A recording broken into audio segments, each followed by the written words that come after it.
रूस पर अब तक के इतिहास से मतलब है कि रूस यूक्रेन वॉर जब से शुरू हुआ है तब का सबसे भीषण हमला हुआ है।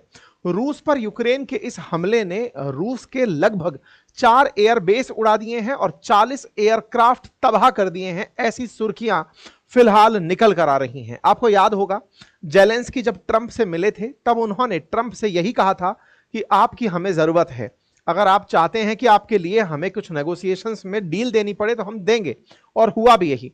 जेलेंस्की और ट्रंप के बीच में जब नेगोशिएशंस हुए, ट्रंप इनके साथ निकल कर आए। आपको हो सकता है एक पल के लिए यह लगे कि ट्रंप ने आते ही काम करवा दिया, जी नहीं, मैं पहले ही कहानी का सार दे देता हूं, और वो ये है कि इन महाशय ने 1.5 साल पहले आज के हमले की ट्रेनिंग की हुई थी, या 1.5 साल पहले आज के हमले की तैयारी की थी, और तब से ये लगातार चल रहा था। आप पूछेंगे ऐसा हुआ क्या है, तो आइए कुछ तस्वीरों से दिखाता हूं। आपके सामने ये कुछ तस्वीरें हैं जो इस समय आपको धुआं के रूप में दिखाई दे रही हैं। ये कुछ हेडलाइंस हैं जो बता रही हैं कि लगभग रूस को $2 बिलियन से भी ज्यादा, लगभग 17,000 करोड़ रुपए से भी ज्यादा का नुकसान हो चुका है।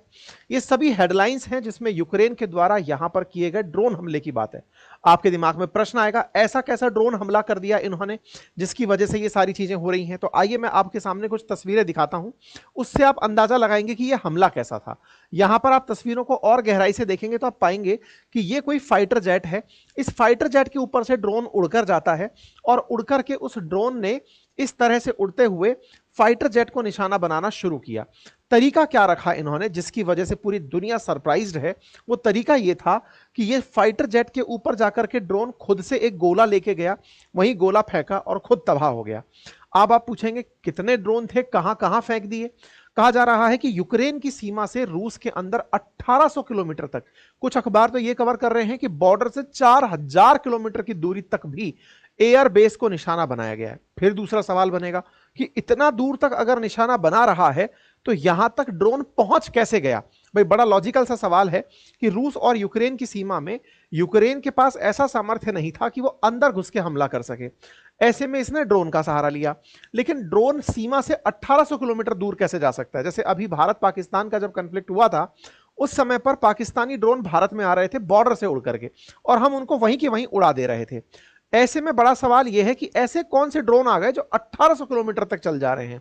तो आपको जानकर आश्चर्य होगा, इन लोगों ने इतने छोटे छोटे से ड्रोन उड़ाए थे। इतने छोटे से ड्रोन 1800 किलोमीटर तो जा नहीं सकते, तो फिर क्या था।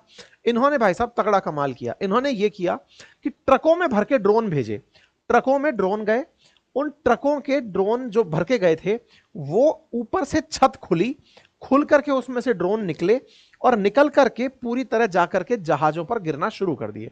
अब आप पूछेंगे तो कोई फिल्मी सीन सा लग रहा है। बिल्कुल फिल्मी सीन है जिसको देखकर एक पल के लिए संभवतः आप लोग यकीन ना करें कि बॉर्डर से इतना दूर ओलन्या, इवानोना, डायागिलोव और बेलाया, ये बेलाया तो 4000 किलोमीटर दूर तक बताया जा रहा है यूक्रेन की सीमा से। इन सीमाओं तक जाकर के ये फाइटर जेट्स के ऊपर फटे थे। ठीक है, यहां पर तस्वीरें कुछ इस तरह से निकल कर आ रही हैं कि यूक्रेन से मतलब जो नजदीक थे और दूर तक भी थे, तो दूर तक इन्होंने 4000 किलोमीटर तक मार की है। ये कुछ डेटा निकल कर आ रहा है। अब आपके सामने कुछ वीडियो दिखाता हूं मैं। यहां पर कुछ ऐसा हो रहा है कि ये ड्रोन उड़ रहा है, यहां पर ये फाइटर जेट खड़ा है। असल में ये जो फाइटर जेट है ना, ये फाइटर जेट ना होकर बॉम्बर है। बॉम्बर से मतलब है ये बॉम्ब गिराने के काम आता था यूक्रेन के ऊपर। रूस इन्हीं बॉम्बर से जाकर यूक्रेन पर बॉम्ब गिराता था। इसने इन बॉम्बरों को ही उड़ा दिया। अब आप पूछेंगे कि भाई ऐसे बॉम्बर उड़ाने की खबर कितनी बड़ी खबर हो सकती है, मतलब कैसे कौन से वाले बॉम्बर मार गिराए जो हवाई जहाज थे। तो कहा जा रहा है कि यहां पर A-50, Tu-95 और Tu-22 नाम के जो बॉम्बर्स हैं ना उनको मार गिराया गया है। ये जो A-50 नाम का बॉम्बर है ये रूस के पास खुद ही 10 है संख्या में, मतलब ये बहुत ही उन्नत किस्म का है। रूस ने खुद भी इनको 10 की संख्या में बनाया हुआ है। इन बॉम्बर्स को, जो बॉम्बर्स जाकर रूस पर बॉम्ब गिराते और यूक्रेन पर बॉम्ब गिराते थे, उनको इन ड्रोन से मार गिराया गया है। ऐसी अपडेटेड जानकारी यहां पर आ रही है। आपके सामने यहां पर कुछ इस तरह की तस्वीरें आ रही हैं। अब आपके दिमाग में बहुत सारे प्रश्न खड़े हो गए होंगे। पहला प्रश्न तो यही कि भाई यूक्रेन से रूस तक ट्रक भी कैसे गया, क्या रूस की सिक्योरिटी एजेंसी फ्लॉप मार गई थी क्या, नंबर एक। नंबर दूसरा, ट्रक से ऑपरेट कौन कर रहा था? अगर ट्रक से ड्रोन निकलकर जा रहा है हवा में उड़ते हुए एयरफील्ड पर जाकर गिरने के लिए, तो ऑपरेट कौन कर रहा था?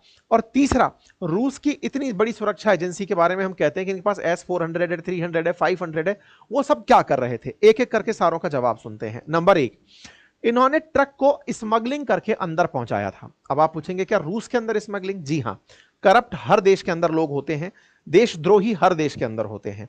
ऐसे ही रूस के कुछ लोगों को इन्होंने रिश्वत देकर के या किसी भी तरीके से पिछले 1.5 सालों से एक एक करके सामान को अंदर पहुंचाया था, अंदर पहुंचाया। नंबर दूसरा काम, ट्रकों को इस प्रकार से सिखाया गया था कि यहां से उड़ने वाले ड्रोन पूरी तरह आर्टिफिशियल इंटेलिजेंस से निकलकर जा रहे थे। ये सारे के सारे ड्रोन दूर से ऑर्डर पा रहे थे, इनको ऑर्डर दिया जा रहा था, इनको अगर कोई चेक करता तो ट्रक के अंदर ही इन्हें फ्लैट बॉक्सेस में भरकर रखा हुआ था। यानी ऊपर से देखकर आप अंदाजा यह नहीं लगा सकते कि अंदर से ड्रोन निकलकर आएगा, और वो ड्रोन अपने अंदर बारूद भरकर ले जा रहा था। तो स्मगलिंग करके अंदर तक ट्रकों को पहुंचाया, ट्रकों से ड्रोन निकल करके एआई टेक्नोलॉजी के माध्यम से, आर्टिफिशियल इंटेलिजेंस के माध्यम से जाकर के बेसिस को नुकसान पहुंचाई। तीसरा सबसे जो इंपॉर्टेंट पार्ट है वो ये कि उन ट्रकों का क्या हुआ? वो ट्रक आत्मघाती ट्रक थे। आत्मघाती से मतलब इनके ड्रोन निकले, उसके बाद खुद से खुद को आग लगा लिए और ट्रक वहीं की वहीं स्वाहा हो गए। तो आज मैं आपको वो तस्वीरें भी दिखाऊंगा जहां पर ट्रक तबाह हुए दिख रहे हैं। तो देखो, ये तो सारे बॉम्बर्स में आग लगती हुई है जो दूर से आपको दिखाई दे रही है तस्वीरों के अंदर कि किस तरह से एयर बेसिस पर आग लगी पड़ी है। ठीक है, यहां पर जैसे ये बॉम्बर है, इसके ऊपर ड्रोन जा रहा है, ड्रोन जाकर के बिल्कुल नजदीक जाकर के इसी में फट जा रहा है। तो इस तरह से यहां पर आप कीव इनसाइडर का देख सकते हैं कि क्या हुआ है। और यह काम करने में कोई और नहीं, यूक्रेन की फोर्सेस ने ही काम किया है। देखिए, ये यूक्रेन के द्वारा ही सारा काम किया गया है। इस तरह से इनके बॉम्बर्स को नुकसान पहुंचाया गया। किसी भी देश के लिए, विशेष रूप से रूस जैसे देश के लिए, जो दुनिया में इस बात के लिए अपनी पहचान बनाता है कि उसकी खुफिया एजेंसी सबसे ज्यादा तेज है। नंबर दूसरा, क्योंकि पुतिन खुद खुफिया सर्विसेज में नौकरी कर चुके हैं। दूसरा, उनका इंटरनल डिफेंस सिस्टम बहुत मजबूत है, ड्रोन हमलों को वो काउंटर कर सकते हैं। सोचिए, एयरबेस के बाहर ले जाकर ट्रक खड़ा किया गया, ट्रक से ड्रोन निकल कर गया और एयरबेस के अंदर जाकर के बमगोले फोड़ दिया। यह दुनिया के लिए एक बहुत बड़ी चिंता का विषय भी बन चुका है। अब दुनिया भर में जितने भी एयरबेसेस हैं, वो इस घटना के बाद में, क्योंकि जैसे पहले पेजर हमला जब हुआ था, उस पेजर हमले ने पूरी दुनिया को चौंका दिया था, हिजबुल्लाह के ऊपर जो पेजर हमला इजराइल ने किया था, ऐसे ही यूक्रेन ने यह वाला हमला करके दुनिया को चौंका दिया है। किसी ने नहीं सोचा था कि ड्रोन का उपयोग ऐसे हो सकता है। यूक्रेन की एक यूनिट है जिसका नाम है SBU ऑपरेशन, उसने इस घटना का नाम WEB वेब ऑपरेशन नाम दिया था। और इस वेब ऑपरेशन में इनका मानना है कि 41 हमने रशियन जो एयरक्राफ्ट हैं उनको आज मार गिराया है। जेलेंस्की खुद इस मिशन को लंबे समय से ऑर्गेनाइज कर रहे थे। अब देखिए, मतलब इसकी पूरी प्लानिंग जेलेंस्की के द्वारा की जा रही थी। यहां पर ये ट्रक की तस्वीरें दिखाई गई हैं। ट्रक के अंदर का भाव कुछ इस तरह से है। आप ट्रक में जब अंदर घुसेंगे तो आपको ये केवल और केवल अंदर से खाली ट्रक दिखेगा। उसमें कुछ इस तरह के बॉक्सेस लगे हुए हैं। इन बॉक्सेस के ऊपर से ढक्कन हटता है और उनके अंदर इस तरह से ड्रम रखे मिलते हैं। ये जो यहां से ऊपर के स्लाइड्स हटने वाली चीज भी थी, ये हटने वाला जो काम है ये भी मोबाइल ऑपरेटेड था, दूर से ऑपरेट किया जा रहा था। यहां से ये खुलते और इनमें से ड्रोन निकलते। आप विचार करिए कितने किलोमीटर दूर से यूक्रेन इन कठिन परिस्थितियों में भी इस पूरी घटना को अंजाम देने का ट्राई कर रहा था। मतलब आज 1800 किलोमीटर दूर ऑपरेशन हुआ है, इसकी तैयारियां 1.5 साल से चल रही थी। इसका मतलब इस पूरे कार्यक्रम को उन्होंने बड़े ही गुप्त रूप से किया।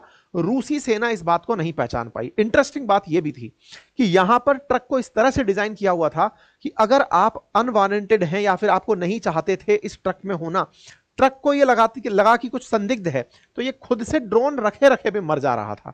तो इस तरह से इस ड्रोन ने कारनामे किए। ये ड्रोन के आप नंबर्स देख सकते हैं, किस तरह से ड्रोन भर भर के यहां पर पहुंचाए गए। ये वो ट्रक्स हैं जो खड़े कर दिए गए थे। इन्हीं ट्रक्स में से इस तरह से सामान निकल निकल करके उड़ करके बॉम्बर्स, देखिए ये एक ट्रक है, ट्रक में से ये ड्रोन निकला और ये जाकर के बगल में तो आग लगा आया ही था, अब कहीं और गया है और कहीं जाकर के आग लगाएगा। अब आप पूछेंगे क्या लोग देख नहीं रहे थे क्या कि ये क्या हो रहा है, किस तरह से हो रहा है? बिल्कुल देख रहे थे।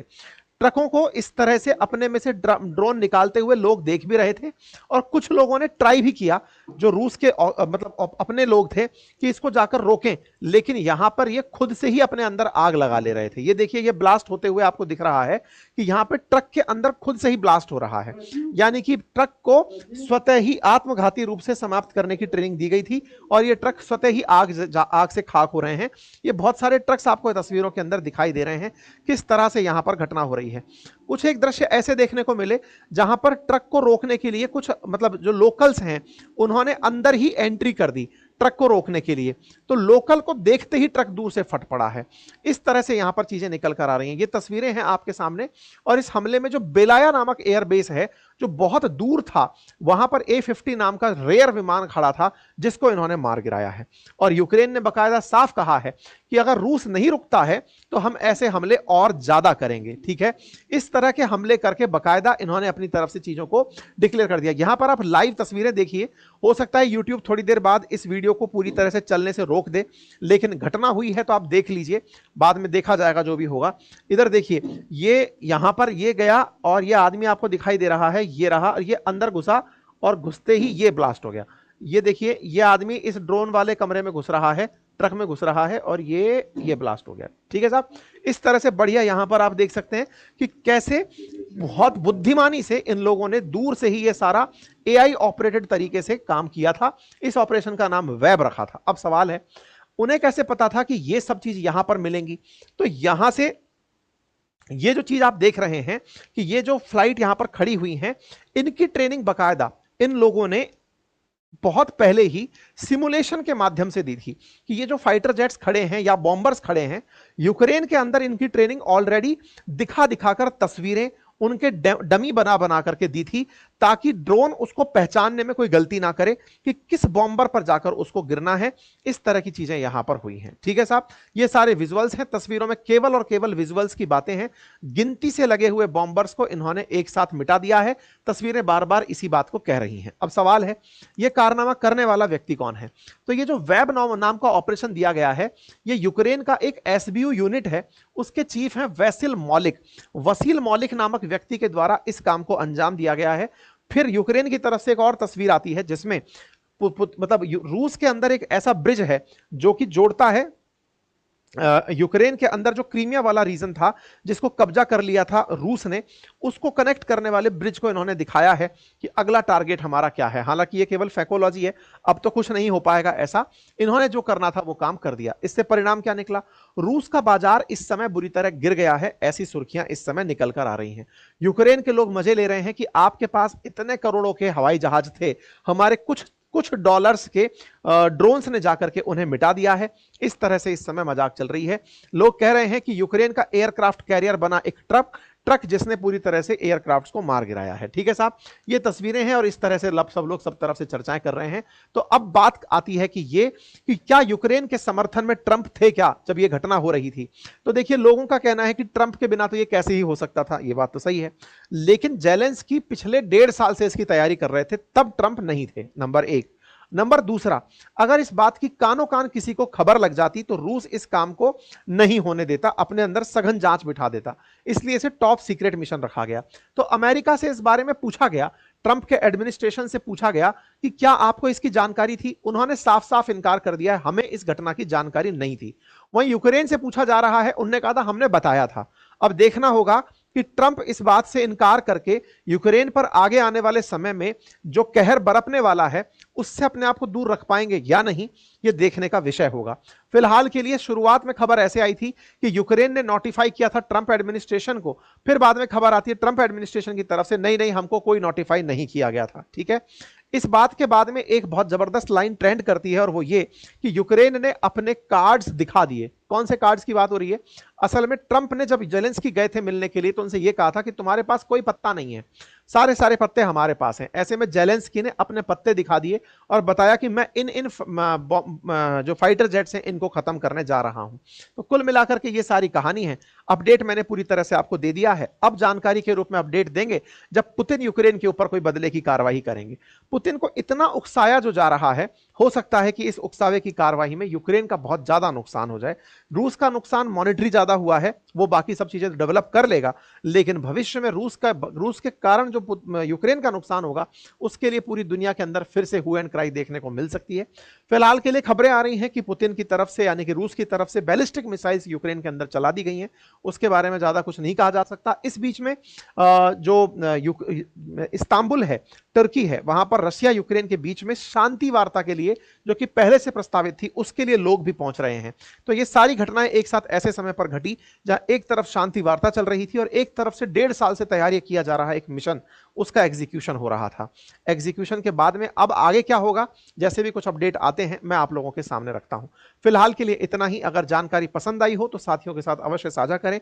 चैनल पर नए हैं तो चैनल को सब्सक्राइब कर लें, क्योंकि भविष्य में इसके और अपडेट्स मैं आपको देता रहूंगा।